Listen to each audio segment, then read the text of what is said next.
Assalamualaikum warahmatullahi wabarakatuh. Kembali lagi di channel Smart.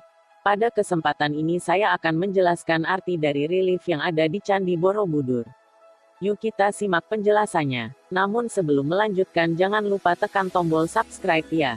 Makna yang tersirat dari sebuah pahatan relief adalah menyiratkan setiap makna kehidupan yang selalu tertata rapi dalam setiap pahatan. Relief bermakna mengingat atau sebagai wadah untuk menceritakan kejadian masa lampau yang dulu pernah terjadi. Relief-relief yang tergambar atau yang dipahat di setiap dinding candi ada yang menggambarkan tentang urutan sebuah cerita dan ada pula relief yang hanya berfungsi sebagai hiasan. Begitupun relief yang berada di Candi Borobudur yang menggambarkan sebuah cerita dan peristiwa yang dibagi menurut agendanya menjadi panel atau figura. Relief-relief tersebut semuanya berjumlah 1460 panel, tersusun dalam dua deret yang mengitari bagian candi. Seluruh relief cerita pada Candi Borobudur yang dipahatkan pada dinding candi haruslah dibaca dari kanan ke kiri. Sedangkan untuk cerita yang dipahatkan pada bagian sisi dalam pagar alangkah baiknya dibaca berkebalikan, yaitu dari sisi kiri ke kanan. Relief Candi Buddha dan Arca Buddha. Seluruh cerita pada relief ini diceritakan dan diawali dari gapura sebelah timur. Panel-panel yang terdapat di Candi Borobudur ini jika dibentangkan dalam satu garis lurus dapat menjadikan panel-panel ini menjadi pameran lukisan terpanjang di dunia karena panjang dari panel-panel ini mencapai 3 km. Relief yang terdapat pada kaki Candi Borobudur yang diambil dari kitab Karmawi Bangga sedikitnya berjumlah 160 panel. Dari ke-160 panel tersebut tidaklah menceritakan cerita yang urut atau berurutan. Terdiri dari 117 panel yang menggambarkan cerita yang berurutan atau memperlihatkan suatu keadaan yang urut mengenai keadaan yang ditimbulkan akibat berbagai jenis perbuatan manusia. Dan 43 lainnya adalah memperlihatkan berbagai macam kehidupan manusia akibat dari suatu perbuatan. Pada tahun 1885 relief Karmawi Bangga ini baru diketahui dan ditemukan oleh Ichderman. Sekitar pada tahun 1891, Kasihan Cepas membuat foto-foto dengan cara membuat dan membuka batu-batu penutup kaki bangunan candi. Namun dikarenakan banyak faktor di belakangnya, dan dapat membahayakan bangunan candi maka kaki candi tersebut ditutup kembali dengan hanya menyisakan beberapa relief candi-candi Borobudur di sudut tenggara.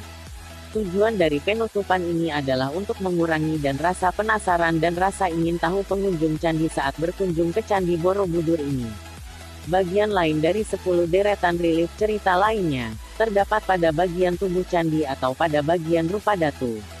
Relief-relief yang terdapat di Candi Borobudur ini dipahat pada dinding candi dan berbagai deretan pagar pada setiap tingkatnya. Pada tingkat pertama ini terdapat 4 deret relief Candi Borobudur, sedangkan pada tingkat berikutnya atau 3 tingkat berikutnya masing-masing terdapat 2 deret relief.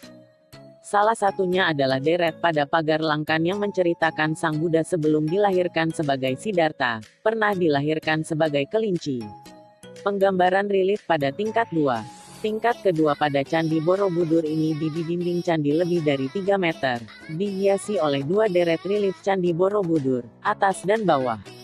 Masing-masing terdiri atas 120 panel. Relief bagian atas menceritakan riwayat hidup Sang Buddha menurut naskah kitab suci Lalita Wistara, dimulai pada saat Sang Buddha berada di surga Tusita sampai saat pengajarannya yang pertama di Taman Lumbini.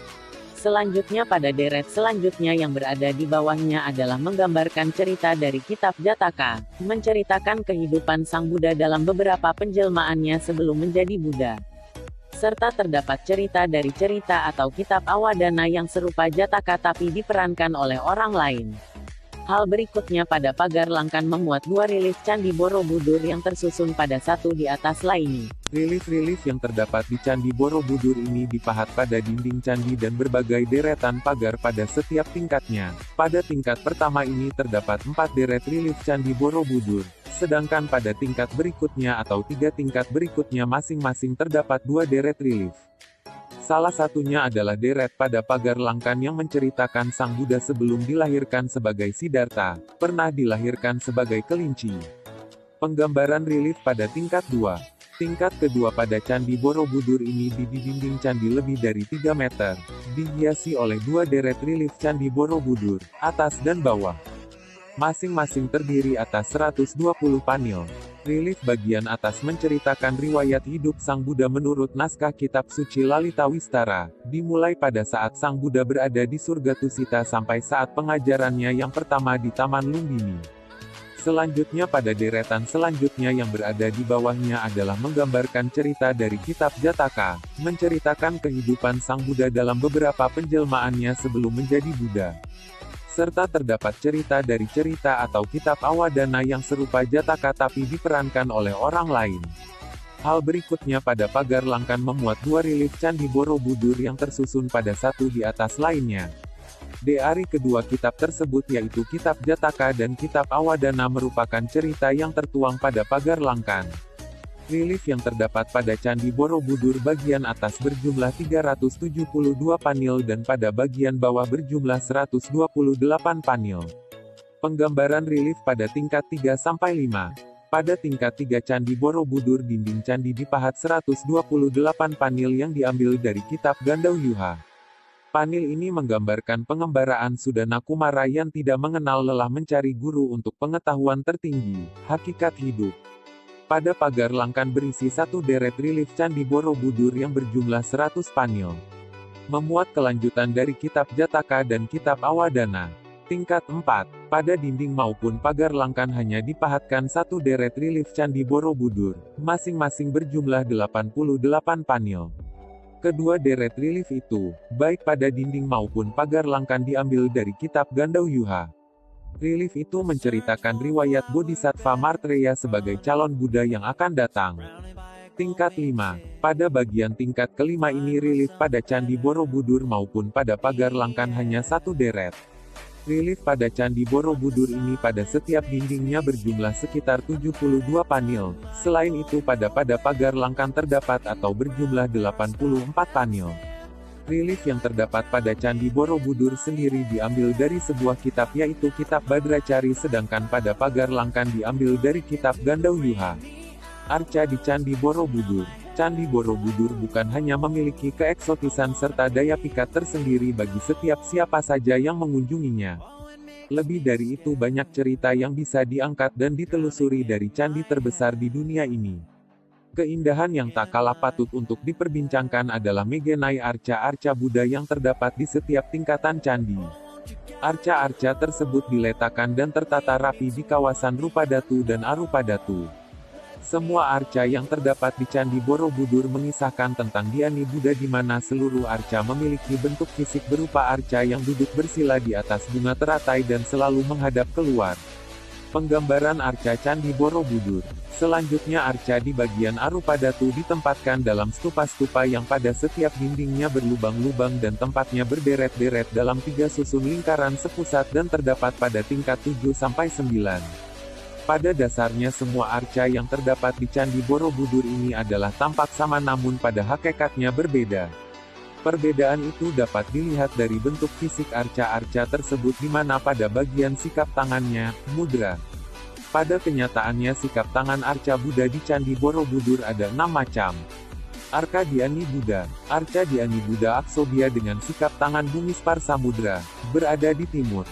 Bumi Sparsamudra menggambar sikap tangan saat Sang Buddha memanggil Dewi Bumi sebagai saksi ketika ia menangkis semua serangan iblis marah. Arca Dhyani Buddha Amoghasiddhi berada di utara dengan sikap tangan Abhaya Mudra. Abhaya Mudra menggambarkan sikap tangan, jangan takut. Arca Dhyani Buddha Amitabha berada di barat dengan sikap tangan Dhyani Mudra. Dhyani Mudra menggambarkan sikap tangan saat semedi. Stupa-stupa itu mengelilingi stupa induk. Stupa induk adalah stupa yang sangat besar yang merupakan pengganti perwujudan Buddha tertinggi atau Buddha mula-mula, Adi Buddha, yang tidak bisa digambarkan bentuknya. Ajaran Sang Buddha. Jenjang atau tingkatan dan langkan dimaksudkan sebagai pedoman bagi para peziarah untuk menuju ke puncak candi. Melalui tingkatan yang penuh dengan relief Candi Borobudur, umat Buddha dibimbing setingkat demi setingkat agar terbebas secara mutlak dari segala ikatan duniawi. Nah, apakah teman-teman sudah mengerti arti dari relief yang ada pada Candi Borobudur? Jangan lupa juga saksikan video-video saya yang lain dengan cara nyalakan lonceng notifikasinya. agar kamu tidak ketinggalan informasi menarik lainnya. Hanya ada di channel Smart. Sampai jumpa di video-video selanjutnya. Terima kasih sudah menonton.